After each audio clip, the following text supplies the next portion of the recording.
Capítulo 22. Desperta. Respecto a lo de las partidas, dijo doña Perfecta cuando concluyeron de beber, solo te digo que hagas lo que tu conciencia te dicte. Yo no entiendo de dictados, repuso el centauro. Haré lo que sea del gusto de la señora. Pues yo no te aconsejaré nada en asunto tan grave, repuso ella con la circunspección y comedimiento que tan bien le sentaban. Eso es muy grave, gravísimo, y yo no puedo aconsejarte nada. Pero el parecer de usted. Mi parecer es que abras los ojos y veas, que abras los oídos y oigas. Consulta tu corazón. Yo te concedo que tienes un gran corazón. Consulta a ese juez, a ese consejero que tanto sabe, y haz lo que él te mande. Caballuco meditó, pensó todo lo que puede pensar una espada. Los de Najarilla Alta, dijo Bejarruco, nos contamos ayer y éramos 13, propios para cualquier cosita mayor. Pero como temíamos que la señora se enfadara, no hicimos nada. Es tiempo ya de trasquilar. No te preocupes de la trasquila, dijo la señora. Tiempo hay. No se dejará de hacer por eso. Mis dos muchachos, manifestó Licurgo, riñeron ayer el uno con el otro, porque uno quería irse con Francisco Acero y el otro no. Yo les dije, despacio, hijos míos, que todo se andará. Esperad, que tan buen pan hacen aquí como en Francia. Anoche me dijo Roque Pelomalo, manifestó el tío Paso Largo, que en cuanto el señor Ramos dijera tanto así, ya estaban todos con las armas en la mano. Qué lástima que los dos hermanos burguillos se hayan ido a labrar las tierras del lugar noble. Vaya usted a buscarlos, dijo el ama vivamente. Señor Lucas, proporciónele usted un caballo al tío Paso Largo. Yo si la señora me lo manda, y el señor Ramos también, dijo Frasquito González. Iré a Villahorrenda a ver si Robustiano, el guarda de montes, y su hermano Pedro quieren también. Me parece buena idea. Robustiano no se atreve a venir a Orbajosa porque me debe un piquillo. Puedes decirle que le perdono los 6 duros y medio. Esta pobre gente, que tan generosamente sabe sacrificarse por una buena idea, se contenta con tan poco. ¿No es verdad, señor don Inocencio? Aquí nuestro buen Ramos, repuso el canónigo, me dice que sus amigos están descontentos con él por su tibieza, pero que, en cuanto le vean determinado, se pondrán todos la canana al cinto. ¿Pero qué? ¿Estás determinado a echarte a la calle? Dijo la señora. No te he aconsejado yo tal cosa, y si lo haces es por tu voluntad. Tampoco el señor don Inocencio te habrá dicho una palabra en este sentido. Pero cuando tú lo decides así, razones muy poderosas tendrás. Dime, Cristóbal, ¿quieres cenar? ¿Quieres tomar algo? Con franqueza. En cuanto a que yo aconseje al señor Ramos que se eche al campo, dijo don Inocencio mirando por encima de los cristales de sus anteojos, razón tiene la señora. Yo, como sacerdote, no puedo aconsejar tal cosa. Sé que algunos lo hacen, y aún toman las armas, pero esto me parece impropio, muy impropio, y no seré yo quien les imite. Llevo mi escrupulosidad hasta el extremo de no decir una palabra al señor Ramos sobre la peliaguda cuestión de su levantamiento en armas. Yo sé que Orbajosa lo desea, sé que le bendecirán todos los habitantes de esta noble ciudad. Sé que vamos a tener aquí hazañas dignas de pasar a la historia, pero sin embargo, permítaseme un discreto silencio. Está muy bien dicho, añadió doña Perfecta. No me gusta que los sacerdotes se mezclen en tales asuntos. Un clérigo ilustrado debe conducirse de este modo. Bien sabemos que, en circunstancias solemnes y graves, por ejemplo, cuando peligran la patria y la fe, están los sacerdotes en su terreno, incitando a los hombres a la lucha y aún figurando en ella. Pues que Dios mismo ha tomado parte en célebres batallas, bajo la forma aparente de ángeles o santos, bien pueden sus ministros hacerlo. Durante la guerra contra los infieles, ¿cuántos obispos acaudillaron las tropas castellanas? Muchos, y algunos fueron insignes guerreros. Pero estos tiempos no son aquellos, señora. Verdad es que, si vamos a mirar atentamente las cosas, la fe peligra ahora más que antes. Pues, ¿qué representan esos ejércitos que ocupan nuestra ciudad y pueblos inmediatos? ¿Qué representan? Son otra cosa más que el infame instrumento de que se valen para sus pérfidas conquistas y el exterminio de las creencias, los ateos y protestantes de que está infestado Madrid? Bien lo sabemos todos. En aquel centro de corrupción, de escándalo, de irreligiosidad y descreimiento, unos cuantos hombres malignos, comprados por el oro extranjero, se emplean en destruir en nuestra España la semilla de la fe. Pues, ¿qué creen ustedes? Nos dejan a nosotros decir misa y a ustedes oírla por un resto de consideración, por vergüenza. Pero el mejor día, por mi parte, estoy tranquilo. Soy un hombre que no se apura por ningún interés temporal y mundano. Bien lo sabe la señora Doña Perfecta, bien lo saben todos los que me conocen. Estoy tranquilo y no me asusta el triunfo de los malvados. Sé muy bien que nos aguardan días terribles, que cuantos vestimos el hábito sacerdotal tenemos la vida pendiente de un cabello, porque España, no lo duden ustedes, presenciará escenas como aquellas de la Revolución Francesa en que perecieron miles de sacerdotes piadosísimos en un mismo día. Mas no me apuro. Cuando toquen a degollar, presentaré mi cuello. Ya he vivido bastante. ¿Para qué sirvo yo? Para nada, para nada, para nada. ¿Comido de perros me vea yo? Exclamó Bejarruco mostrando el puño, no menos duro y fuerte que un martillo. Si no acabamos pronto con toda esa canalla ladrona. Dicen que la semana que viene comienza el derribo de la catedral, indicó Frasquito González. Supongo que la derribarán con picos y martillos, dijo el canónigo sonriendo. Hay artífices que no tienen esas herramientas y sin embargo adelantan más edificando. Bien saben ustedes que, según tradición piadosa, nuestra hermosa capilla del Sagrario fue derribada por los moros en un mes y reedificada enseguida por los ángeles en una sola noche. Dejarles que derriben. En Madrid, según nos contó la otra noche el cura de Najarilla, dijo Bejarruco, ya quedan tan pocas iglesias que algunos curas dicen misa en medio de la calle y, como les aporrean y les dicen injurias, y también les escupen, muchos no la quieren decir.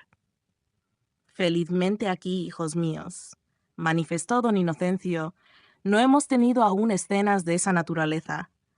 ¿Por qué? Porque saben qué clase de gente sois, porque tienen noticia de vuestra piedad ardiente y de vuestro valor. No le arriendo la ganancia a los primeros que pongan la mano en nuestros sacerdotes y en nuestro culto. Por supuesto, dichos está que, si no se les ataja a tiempo, harán diabluras. Pobre España, tan santa y tan humilde y tan buena. ¿Quién había de decir que llegaría a estos apurados extremos? Pero yo sostengo que la impiedad no triunfará, no señor. Todavía hay gente valerosa, todavía hay gente de aquella de antaño. ¿No es verdad, señor Ramos? Todavía la hay, sí, señor, repuso el centauro. Yo tengo una fe ciega en el triunfo de la ley de Dios. Alguno ha de salir en defensa de ella. Si no son unos, serán otros. La palma de la victoria, y con ella la gloria eterna, alguien se la ha de llevar. Los malvados perecerán, si no hoy, mañana. Aquel que va contra la ley de Dios caerá, no hay remedio. Sea de esta manera, sea de la otra, ello es que ha de caer. No le salvan ni sus argucias, ni sus escondites, ni sus artimañas. La mano de Dios está alzada sobre él y le herirá sin falta. Tengámosle compasión y deseemos su arrepentimiento. En cuanto a vosotros, hijos míos, no esperéis que os diga una palabra sobre el paso que seguramente vais a dar. Sé que sois buenos. Sé que vuestra determinación generosa y el noble fin que os guía lavan toda mancha pecaminosa que por causa del derramamiento de sangre pudierais recibir. Sé que Dios os bendice, que vuestra victoria, lo mismo que vuestra muerte, os sublimarán a los ojos de los hombres y a los de Dios. Sé que se os deben palmas y alabanzas y toda suerte de honores, pero, a pesar de esto, hijos míos queridos, mi labio no os incitará a la pelea. No lo he hecho nunca ni lo hago ahora. Obrad con arreglo al ímpetu de vuestro noble corazón. Si Él os manda que os estéis en vuestras casas, estáos en ellas. Si Él os manda que salgáis, salid en buen hora. Me resigno a ser mártir y a inclinar mi cuello ante el verdugo, si esa miserable tropa continúa aquí. Pero, si un impulso hidalgo y ardiente y pío de los hijos de Orbajosa, contribuye a la grande obra de la extirpación de las desventuras patrias, me tendré por el más dichoso de los hombres, solo con ser paisano vuestro, y toda mi vida de estudios, de santidad, de penitencia, de resignación, no me parecerá tan meritoria para aspirar al cielo como un día solo de vuestro heroísmo. No se puede decir más y mejor, exclamó doña Perfecta, arrebatada de entusiasmo. Caballuco se había inclinado hacia adelante en su asiento, poniendo los codos sobre las rodillas. Cuando el canónigo acabó de hablar, tomóle la mano y se la besó con ardiente fervor. «Hombre mejor no ha nacido de madre», dijo el tío Licurgo, enjugando o haciendo que enjugaba una lágrima.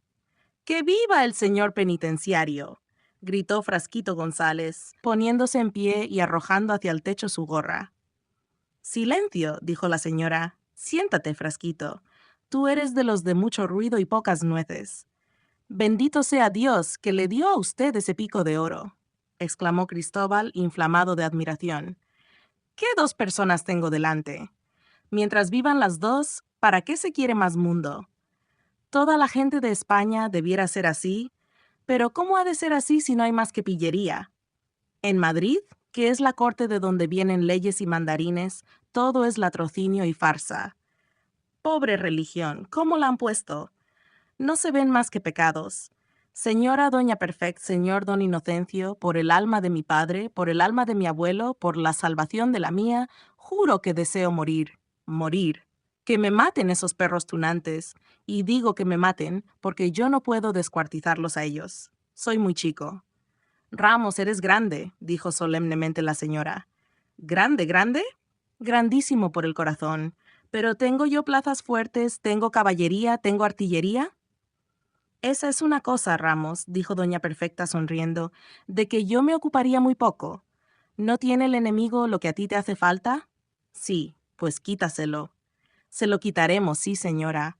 Cuando digo que se lo quitaremos». «Querido Ramos», exclamó don Inocencio, «envidiable posición es la de usted. Destacarse, elevarse sobre la vil muchedumbre, ponerse al igual de los mayores héroes del mundo, poder decir que la mano de Dios guía su mano. Oh, qué grandeza y honor.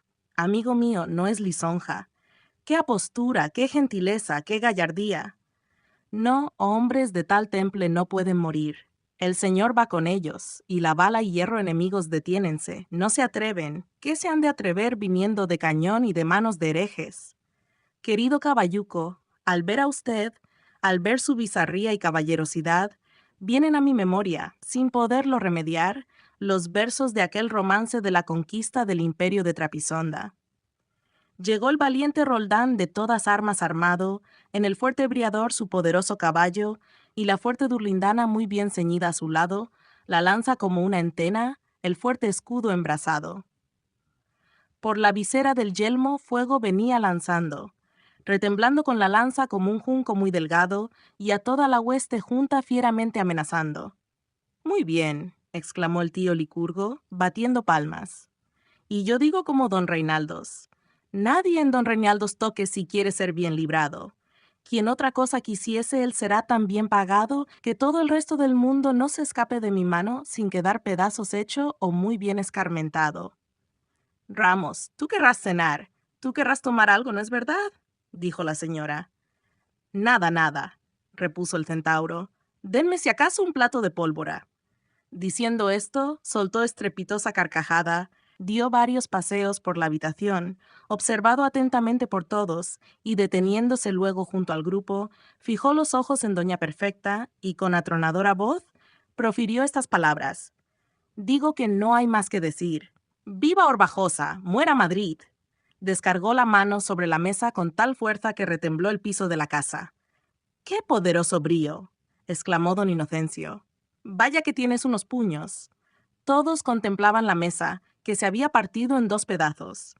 Fijaban luego los ojos en el nunca bastante admirado Renialdos o Caballuco. Indudablemente había en su semblante hermoso, en sus ojos verdes animados por extraño resplandor felino, en su negra cabellera, en su cuerpo hercúleo, cierta expresión y aire de grandeza, un resabio, o más bien, recuerdo de las grandes razas que dominaron al mundo. Pero su aspecto general, era el de una degeneración lastimosa, y costaba trabajo encontrar la filiación noble y heroica en la brutalidad presente. Se parecía a los grandes hombres de don Cayetano, como se parece el mulo al caballo,